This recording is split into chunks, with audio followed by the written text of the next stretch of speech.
Well, mateys. Welcome to the Friday night broadcast. Hope you're all having a wonderful evening out there. We see we're going live on DLive already. Hopefully we'll be live on the Rockfin here soon and everywhere else out there. There's the stream. Nice. Loading it up, gearing it up. We're now live on the Rockfin, and hopefully we're also live on ThemTube. So if you're there on ThemTube, welcome back and enjoy the show. We have quite a installment for you guys tonight on the Ghent Cicada mystery that we've been going down. And it is going to be quite an interesting night, to say the least. We've found some very, very interesting things, and we will be going over them this evening. So, that being said, for those new, let's have a little intro / recap of things found thus far, and then we'll continue on with the mystery of Cicada 3301 and Ghent and the Liber Primus. Turns out I have a new massive lead on the Liber Primus that even some of the most famed cicada solvers of all time were not able to figure out. So that's at the end of the show. Stay tuned for that one. It's huge.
Okay, so now that we're all here and we're all ready and our minds are refreshed, let's get into this. And I'll be monitoring the live chat to see what people are talking about.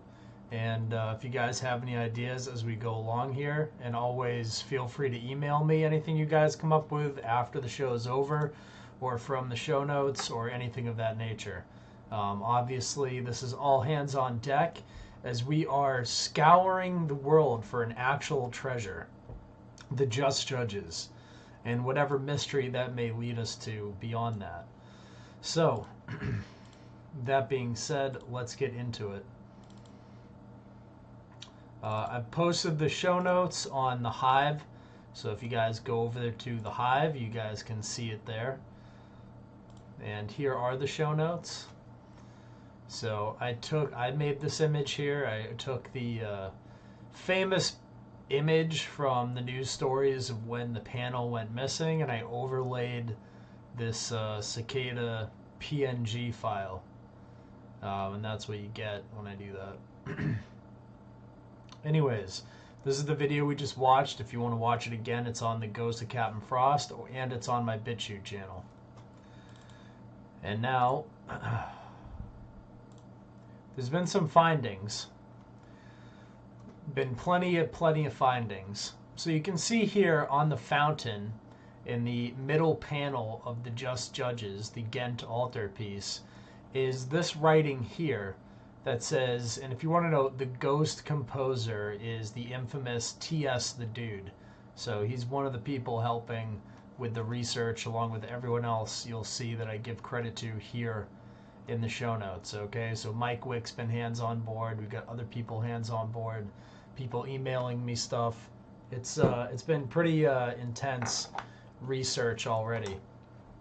Anyways, Vitae procedens decide de agni. Here's the fountain of everlasting life. This is from the Ghent Alterpiece, and this was the well that we were looking for. It was commissioned by that guy that we talked about in the last show. I forget his name, but he had the red cap on. And you can see here, I suggest ether.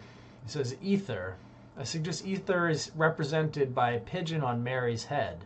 And this led to a very interesting discussion on ether.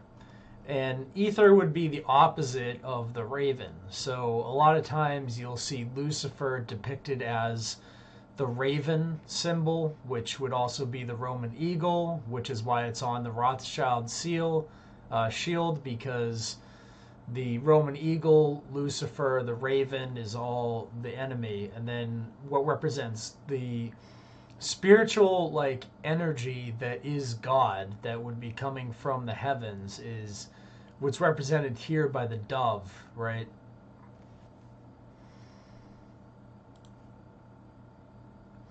So is ether a so let's read through the discussion, because sometimes just reading through a discussion between two intelligent people on a subject gives us insight into that subject. So you can see here, let's open up all the replies. Is ether a manufacturing process or a spiritual technique regarding things like bastion forts? Predates any process, and the process belongs to God. The question, is ether a manufacturing process because of the inconsistency of faith, healing, and prayer? While it is absolutely proven a real phenomenon, how does one learn to do this? Both process and technique reflect human agency. Not sure it applies here. And then you have this here. Is the dove anyway symbolic of the winged sun, Shamash, Enlil, Yahweh, Faravavar, Ashur, Apkalu, Abzu, winged genie? The list goes into Sun and Jupiter with similar and opposite characteristics, but the symbolism is similar. And TS says Jesus, and then it says Jesus is the dove. Now we can speculate more directly upon this great mystery. Exactly.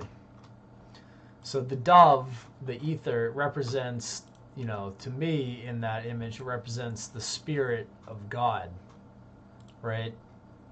The Holy Spirit part of it, right? I don't know. See if Drunken Baked says I nailed it, I think. Who says the Vatican don't already have it? They could. And if that's where the mystery leads us, then that's where the mystery leads us. But what if they don't? What if they don't have it? Right? If that's where it ends up being, that's where it ends up being. But then we'll know that they have it. Right? So we might as well keep looking and seeing what we can find. Because I have a feeling we're getting close. So, in the show notes here, we have 13 Kalandaberg Ghent. So if we take a look at the Ghent, and I should pull up the Ghent Alterpiece again. Ghent Alterpiece, you guys can see the image.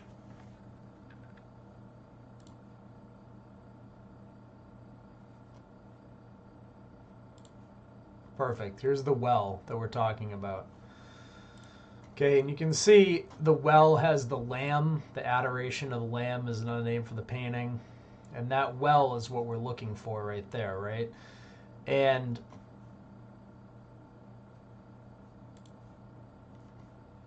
what it looks like here is this is 13 Kalandaberg Ghent. Remember I said we want to be looking for prime numbers. So here's this well at 13 Kalandaberg Ghent right here.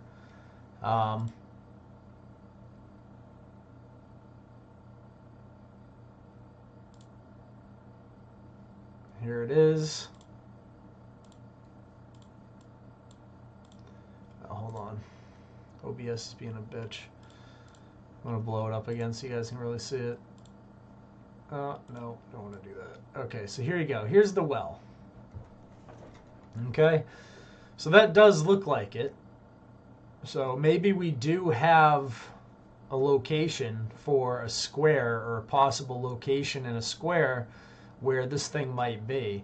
And I'll tell you why it might be under a square like this a little bit later.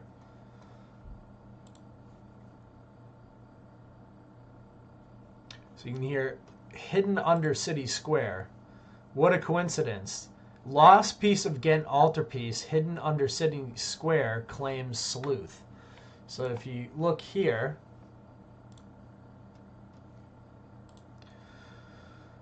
stolen 15th century masterpieces hidden under a Belgian city square claims armchair detective who says he cracked a 6-word clue left by the thief.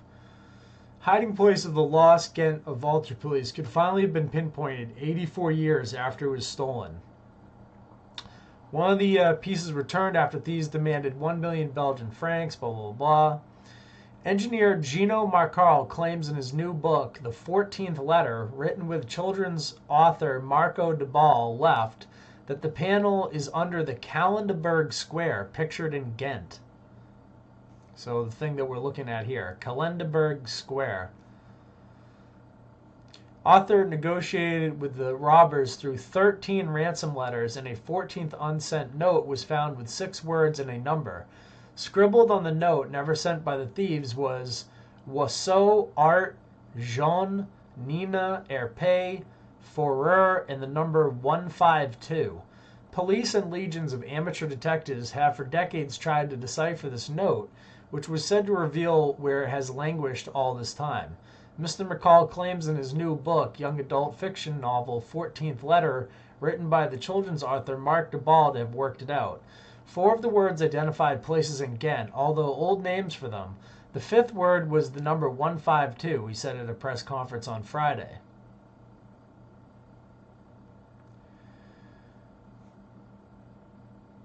If you go 152 meters from the 4 locations, there is one point where the routes will meet. And this location was very close to a cafe that Gordotier went to all the time. Mr. McCall also claims that when he drew the routes from the 4 locations, letters spelling Nina, another of the words, appeared. He did not reveal the locations he matched the words, which will presumably be outlined in the book he was promoting. Ghent Mayor Daniel Tremont said the city was taking Mr. McCall's theory very seriously, even lending him the town hall for his press conference.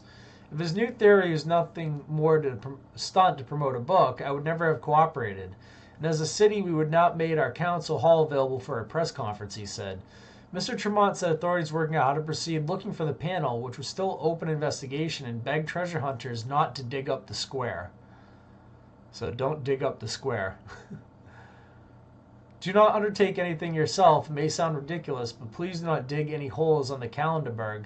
This is work for the police and the public prosecutor's office, he said. The court will take the necessary steps. It's not intention that people pull the Kalandaberg with their shovel and spade. I alone know where the mystic lamb is. The information is a drawer on the right of my writing table in an envelope marked Mutalit, he told his lawyer. The unsaid note also said the panel rests in a place where neither I nor anybody else can take it away without arousing the attention of the public. McCall believed Goodyear knew the perfect hiding place as sewage works under the square found a passage 80 centimeters wide and 155 centimeters high. This would be a perfect place to stash the 55 centimeter wide and 149 centimeter high panel until the ransom was paid. Goodyear also had a key which was believed to have accessed passages under the square, possibly from the house of Vius Veit. Keep that in mind, the name in mind. The patron of the altarpiece. His house, known as Steen van Veit, was on Kalandaberg Square and is now a Max Mara clothes shop. Adoration of the Mystic Lamb was completed in 1432 by Hubert and John van Eyck and placed in the Cathedral of St. Bart's in Ghent. So,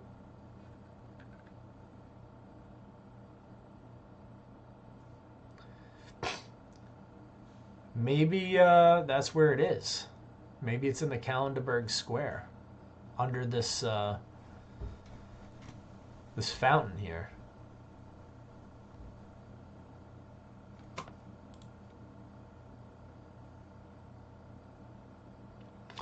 TS on YouTube says, Alterpiece of Ghent was unveiled on May 6, 1432, the feast day of John the Baptist, 49 weeks after English burned Joan of Arc.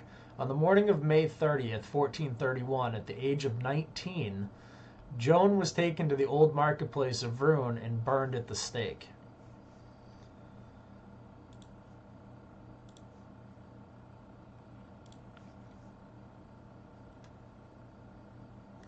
If you look at this here, this is the Max Mara's clothes shop.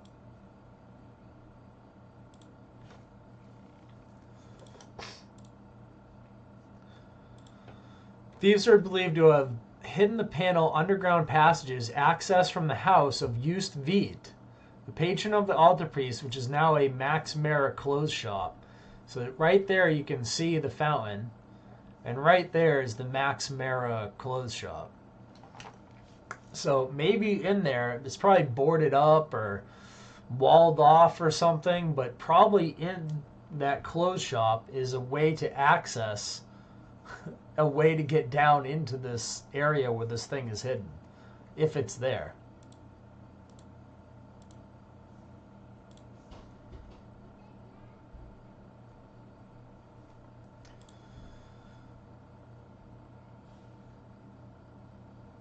Exciting updates. Yes, this is an exciting update. Oldest building there seems to be dated early 17th century, which is to be expected. It's what lies below that may be interest to treasure hunters. And a lot of these old cities, when you go to them, like, they build the new parts of the city on top of the old parts of the city. So a lot of these old cities, like, have huge, massive underground, like, areas. See this here, street view. You can see the numbers up there.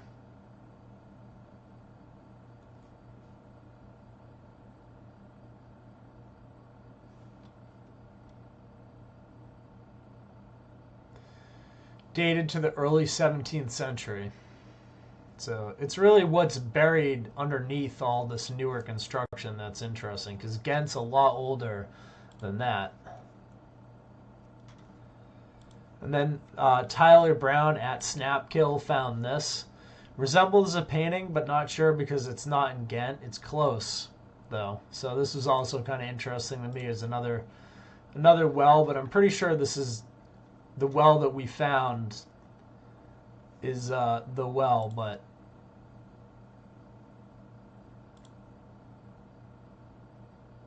this is also an interesting little well here. Another one, another area. And this is in this castle here in Austria.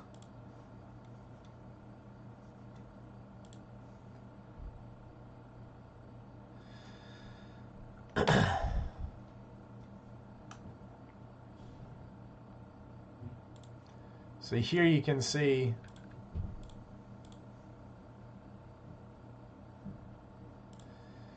this is the painting, right? The Ghent Alterpiece painting. So you can see here in it, this is where they're burying, you know, there's the lamb, and then underneath that's the well. In the background of the painting is this tower. So the well in the painting is from the tower, right?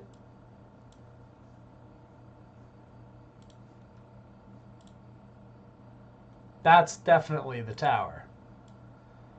Domtoren Utrecht, which would have been, you know, there at that time. So he painted that into there. So in the background of the well is this tower. Domtoren Utrecht.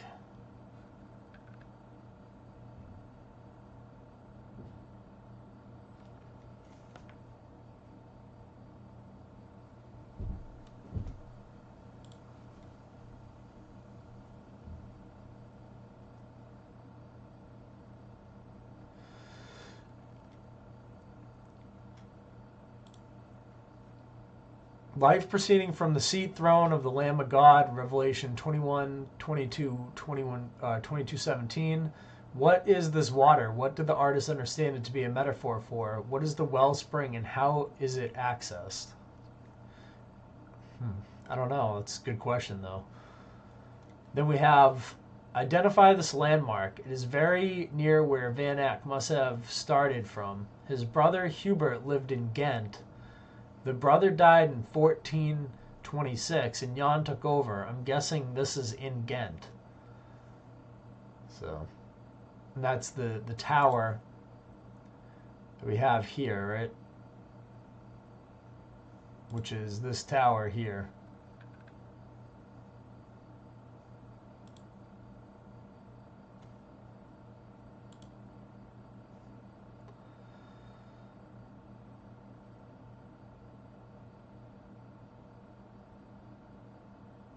That's just confirmed. And then down here about the crown of thorns. So it says, Titus, you'll find this of interest. You see the crown of thorns nails the cross, martyred saints, kings, prophets, apostles, etc. in this scene. But why show a cathedral from Utrecht? Because of above. We saw the cathedral from Utrecht. And why else? Let's take a read here.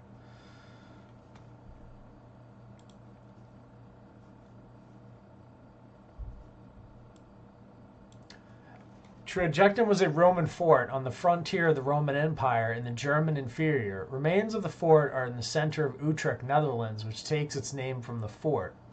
So this is from during the time that we were talking about the other day when we broke down the bloodlines of the Illuminati and how like they went and moved across the Rhine and all of that. So like you remember that huge breakdown we did of Roman, like the Babylonian bloodline and how it went through Rome and all this stuff and all these like crazy things that took place on the frontiers.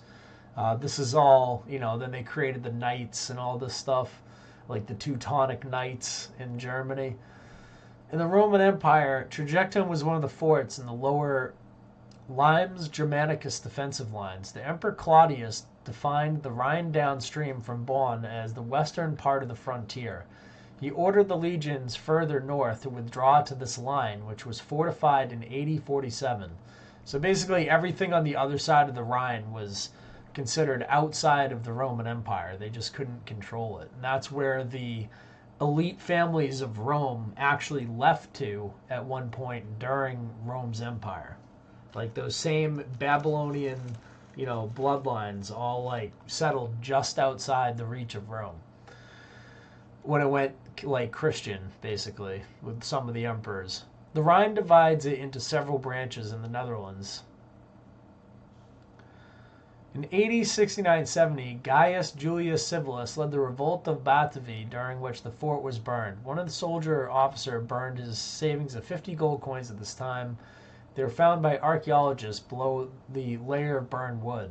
Once the Romans had restored their authority in the region, they rebuilt the fort again in wood. The fort was manned by about 500 troops. From tile stamps, it appears from AD 88 to 89 until 275, the fort was manned by cohors to Hispanorum Peditata, an auxiliary infant cohort of the Imperial Roman Army. The Castellum and Trajectum seems to have been finally destroyed sometime before 270 AD, when the Franks invaded. Archaeological evidence shows some Roman presence into the 4th century, but the Castellum was not rebuilt. During the early Middle Ages, another fortification was built on the site, which was destroyed by the Vikings and rebuilt in 818. The site of the fortifications became the center of the medieval town and the location of the Episcopal See of Utrecht. Fort was rebuilt 4 times.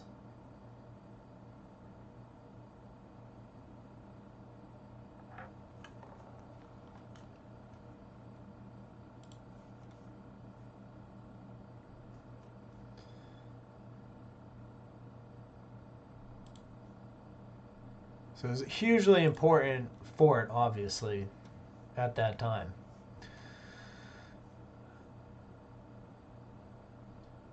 Why show a cathedral from Utrecht with all of those other things?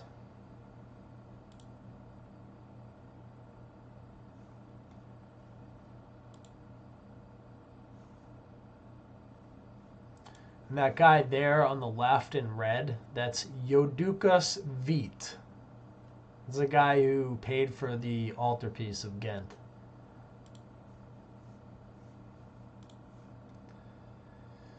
And then Mike Wick went down a little Orion Belt nebula search here, I guess you could call it. And when looking at this, you have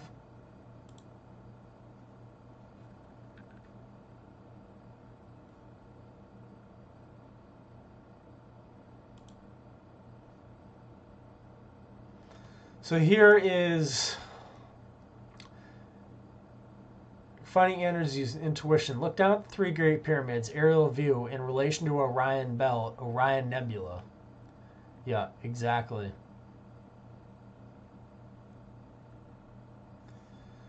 Misspelled useless because spell checker likes me. Here's evidence that the Sphinx, sword, or obelisk. Look at the curvature in the location of the smallest star pyramid. It's backwards. Compare the 2 images. Yep, exactly. With the Sphinx being the nebula.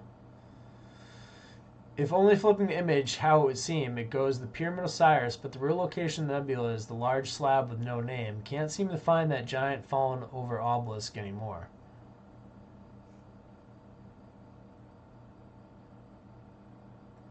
And the interesting thing to me about the pyramids and all that stuff is a vast majority of those pyramids are still under the ground. Like, there's a huge amount of stuff still buried in the sand out there.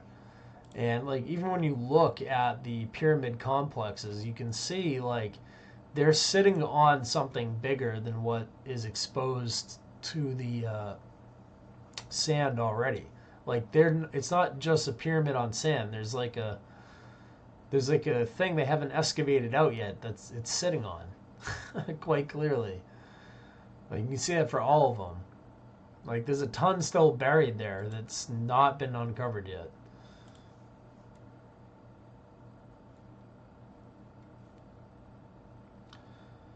So Orion Nebula, Orion Sword, Osiris Phallus, Giza Sphinx. Reverse mirror face the opposite direction, and this location is the giant fallen obelisk. Discovered a significantly larger gap between Gemini and Taurus than any of the other constellations, right at Orion, yet Ophiuchus is called 13th constellation for absolutely no reason, but our solar system is directly between these two locations. So you can see from this star chart there, you can see this here, the map of the stars.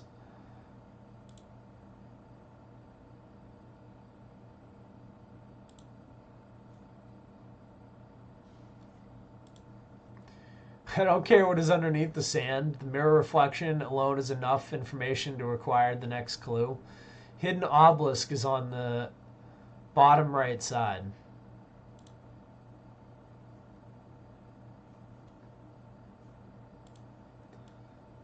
Yeah, I see what you're saying, yeah.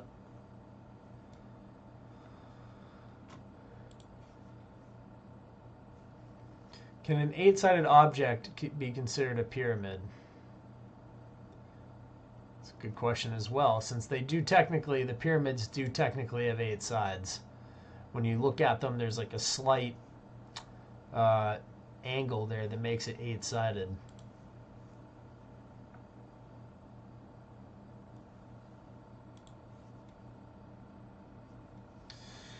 And then when I was looking for like tunnel systems and stuff under Ghent, I found one of the strangest things ever.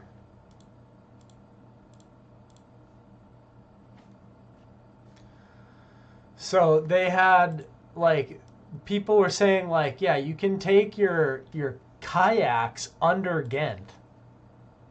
And I was like, what? What are you talking about? You can take your kayak under Ghent.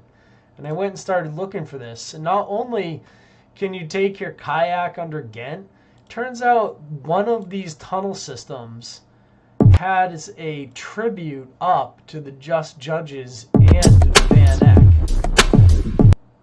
Which you're going to be like, there's no way.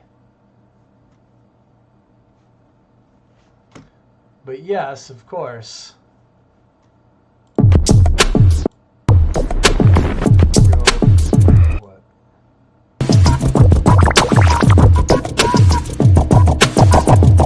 Like what it is like he's going around a kayak in Ghent, right?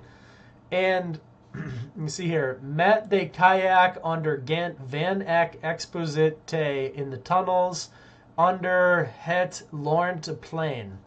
So this is in Ghent, Belgium. And check out, so he goes under these tunnels, right? And check out under this tunnel here. So here's the artwork above. This is what is on the street above. Goes into this tunnel.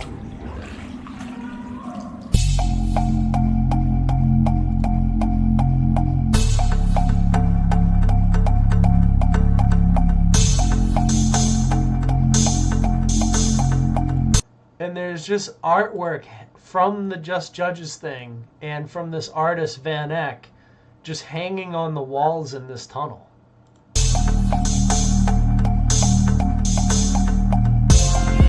Like, what?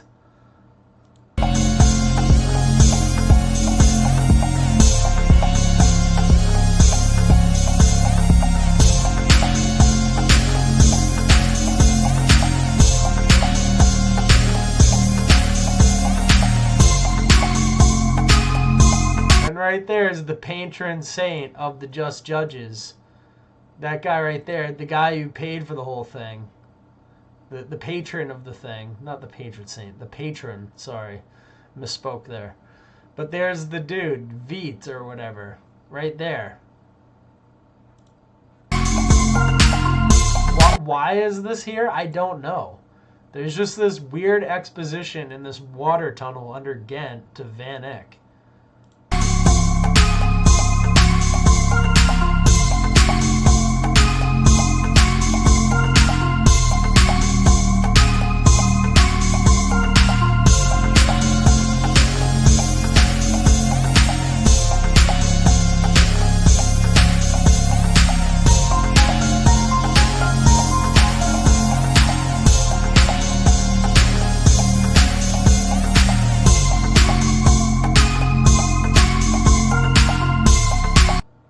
there's a part of the Just Judges painting as well.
Trolling people because I know they're looking for the painting.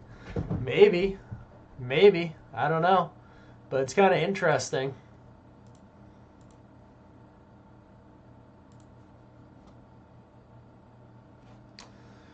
And you have here, buried in Verona, a unique find without any precedent. Construction workers to find a miniature Pompeii buried in Verona. And this is what I'm talking about with like these old cities. Workers have unearthed gorgeous ancient Roman frescoes and an abandoned cinema. Like, if haven't you been to like Bath in England or anything like that, where they have these old like Roman things? What happened to the article?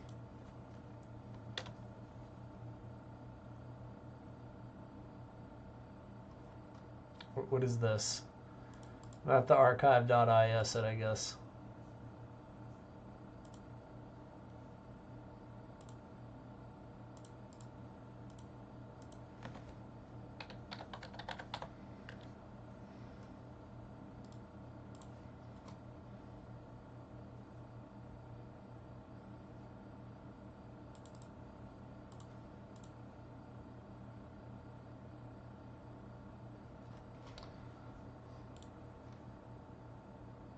As soon as I go down, it basically screws with me. I saw it on my phone earlier. I don't know why it's doing it to me now on my computer, but basically what you have is in these like ancient Roman finds a lot of times is, and I saw this myself in places like Bath in England, is the Roman stuff is buried under new stuff. So like you'll see all these like new things built on top of these like older ancient cities, and when you dig down, all of a sudden you find these like older ancient sites buried underneath.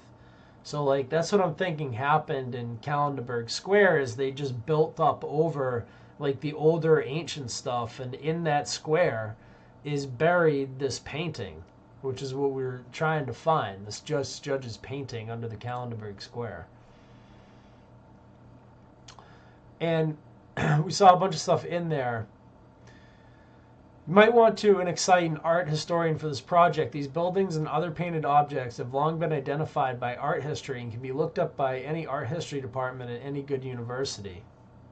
That's true. If you guys know any good art historians, all hands on board. We would appreciate you know, them and their like insight and all that type of stuff. And says TS here says, true. My feeling is that the sitters in the painting may in part have been local artists such as the martyred women, etc.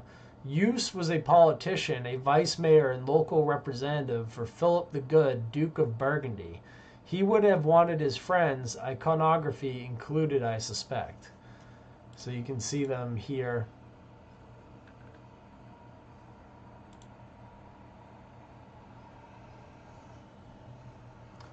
These guys in the photo up here on the left.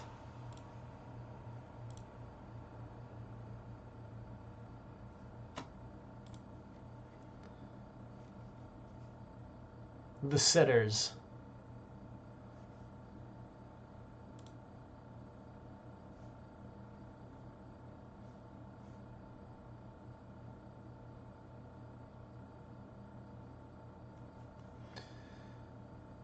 And you can see, if you guys want, you can look up the Ghent Alterpiece and see it like up close here.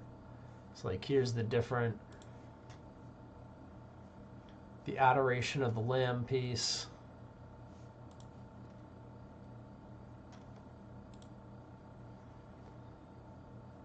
So you can zoom it up real close. You can see the dove there at the top again, shining down. The ether energy, right? Coming from the sun, which is depicted once again as basically a plasma ball, which is what it is, which is why it's, you know, like hollow in the center, just like a plasma ball is. And then here was this pretty much like huge bit of information here for people trying to solve this Liber Primus thing. So if you've been trying to solve this thing, strap in. I'm about to drop something on you here. So according to what these anonymous solvers have figured out this time that are helping with this investigation, the new Liber Primus lead is that there's 3 languages. So people for a long time have been basically trying to solve the Liber Primus as if it was one language. But it's a 3-dimensional puzzle, and therefore it uses 3 languages. Okay? So when looking at it, if you take that into context, you should be able to solve the rest of the puzzle, right? Because only 20% of it has been solved, but that's because people have been looking at it as it's one language. So the Futhark alphabet was used by North European Germanic peoples, Swedish, Norwegian, and Danish between the 3rd and 17th centuries AD. About 3,500 stone monuments in Europe, concentrated mostly in Sweden and Norway, are claimed to have been inscribed with this writing. The purpose of this article is to draw the reader's attention to the fact that the Futhark alphabet, which is also called runic, stemmed from the very same origin as did the Turkish inscriptions with Göktürk alphabet. The article is concerned solely with the reading alphabet known as primitive Turkar, found inscribed on a rock in Kevlar in Gotland Island, Sweden. In addition to the other 2 stone monuments, namely by the Mobro stone in Uppland and the Iseby stone in Blekinge, there are photographs available which are considered to belong to the groups classified as the oldest runic inscriptions by matching their characters with those in the Göktürk inscriptions and thus being able to decipher them in Turkish. Further, ideas, interpretations, and opinions in relation to this particular subject should not be treated within this article, as they suggest more interested readers should get in touch with us directly. But you can see here, the important part of this is the Futhark alphabet is comprised of 3 different things: runic, Turkish, and Göktürk alphabets.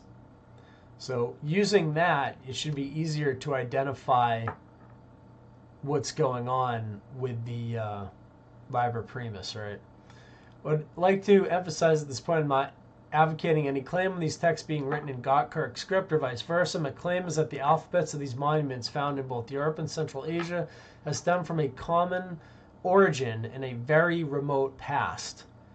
Then it was only natural development for the Turkish and Germanic tribes that, although in locations so far from each other, they could separately carry on with this heritage of writing. I hold the belief that I have been able to prove the claim summarized by above by reading the monuments written in Futhark alphabet, or the oldest runic in Turkish, through the help of the Göktürk alphabet.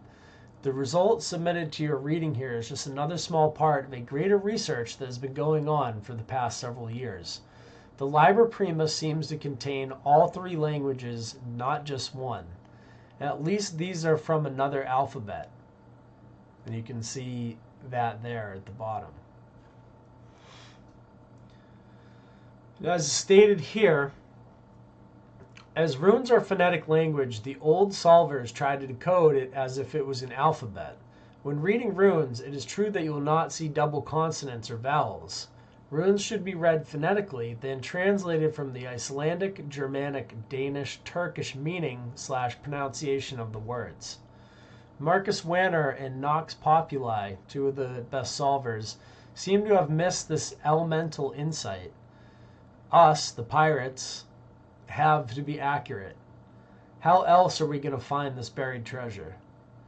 So since 2014, when the Liber Primus was released in the first week of January, the solvers have been looking at things the wrong way. That's why only 20% has been decoded. So as we know, the treasure hunt continues. So that's it for tonight. That's where we're at so far. Just a quick recap before we go on with the outro video I'm going to play. Is it looks as though we have identified possibly the location of the Just Judges in 13 Kalandaberg Square. We have precedent for this, as someone else has also identified this as a possible location for the Just Judges panel with good credible evidence backing that up. And everything matches up, the prime numbers, the store, everything.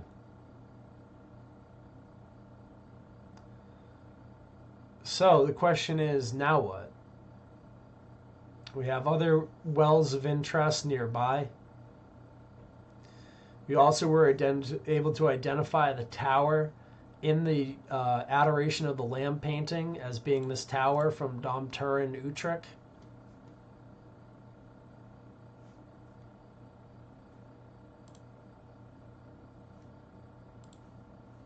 Okay, there it is. It's the same tower.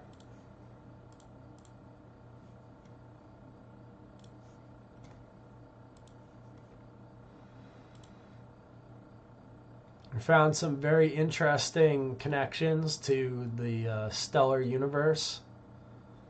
We found a very, very, very strange water tunnel tour with an exposition to Van Eyck. We've reminded ourselves about how these cities often have huge underground networks that are from ancient times.